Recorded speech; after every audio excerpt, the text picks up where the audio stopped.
عمران خان کی medical report سے یہ ثابت ہونے کے باوجود کہ ان کی بینائی چلے جانے کے خدشات سراسر بے بنیاد تھے، ان کی ہمشیرہ علیمہ خان اور تحریک انصاف کی قیادت سیاسی پوائنٹ سکورنگ کے لیے اپنے گمراہ کن بیانیے پر ڈٹی ہوئی ہے۔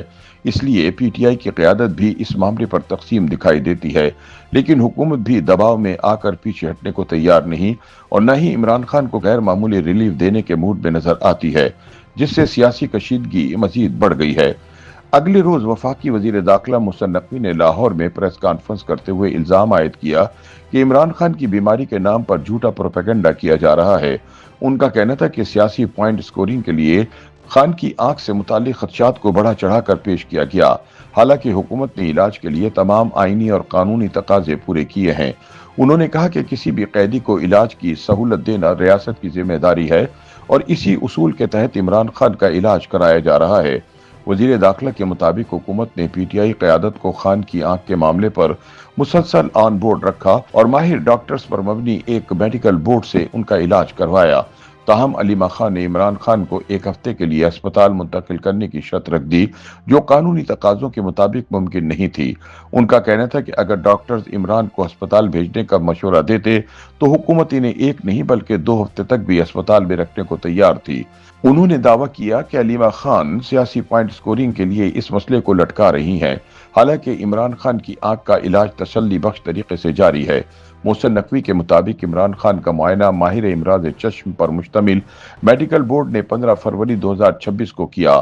بورڈ میں الشفا ٹرسٹ آئی اسپتال کے پروفیسر ڈاکٹر ندیم قریشی اور پاکستان انسٹی ٹیوٹ آف میڈیکل سائنسز کے پروفیسر ڈاکٹر محمد عارف خان شامل تھے۔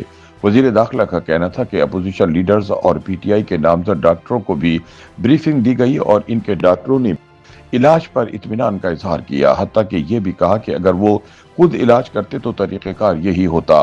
انہوں نے کہا کہ عمران خان کو آنکھ میں انجیکشن احتیاطاً ہسپتال لے جا کر لگوایا گیا اور تمام طبی سہولیات فراہم کی گئی۔ ان کا کہنا تھا کہ حکومت اس معاملے پر سیاست نہیں کرنا چاہتی، تاہم سڑکیں بند کرنا، ریڈ زون میں کشیدگی پیدا کرنا اور عوام کو مشکلات میں ڈالنا کسی طور درست نہیں۔ دوسری جانب عمران خان کی بہن علیمہ خان نے اسلام آباد میں اپنی بہنوں عظمی خان اور نورین خان کے ہمراہ پریس کانفرنس کرتے ہوئے میڈیکل رپورٹ کو مذاق قرار دیا۔ ان کا کہنا تھا کہ عالمی سطح کے ڈاکٹروں نے بھی اس رپورٹ پر سوال اٹھائے ہیں۔ انہوں نے مطالبہ کیا کہ عمران خان کو شفا انٹرنیشنل اسپتال منتقل کیا جائے، جہاں ڈاکٹر عاصم یوسف کی نگرانی میں علاج ہو۔ علیمہ خان نے یہ بھی الزام لگایا کہ فیملی کو اعتماد میں لیے بغیر عمران خان کو پیمز لے جایا گیا۔ ادھر ذرائع کے مطابق کل عمران خان کی اہلیہ بشرا بی بی کی ان سے 30 منٹ کی ملاقات کرائی گئی، جس میں صحت سے متعلق امور پر گفتگو ہوئی۔ تاہم پارٹی رہنماؤں اور بہنوں کو ملاقات کی اجازت نہیں دی گئی۔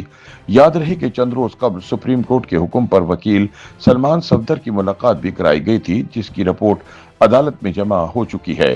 ادھر پارٹی کے اندرونی ذرائع کا کہنا ہے کہ علیمہ خان نے عمران خان کی آنکھ کے معاملے کو غیر ضروری طور پر اچھال کر ان کے لیے ریلیف کے دروازے بند کر دیے ہیں۔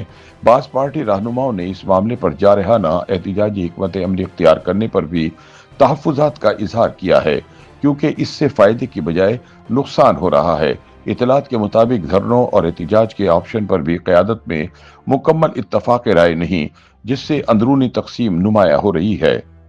یوٹیوب پر گوگلی نیوز دیکھنے کے لیے youtube.com کی سرچ بار میں googly news T V type کریں۔ گوگلی نیوز کے پیج پر سرخ رنگ کے سبسکرپشن والے بٹن پر کلک کرنا نہ بھولیے۔ یوٹیوب پیج پر اپلوڈ ہونے والی ویڈیوز سے باخبر رہنے کے لیے بیل آئیکن پر کلک کیجیے۔ آپ کو ہر نئی ویڈیو کے بارے میں نوٹیفیکیشن موصول ہو جائے گا۔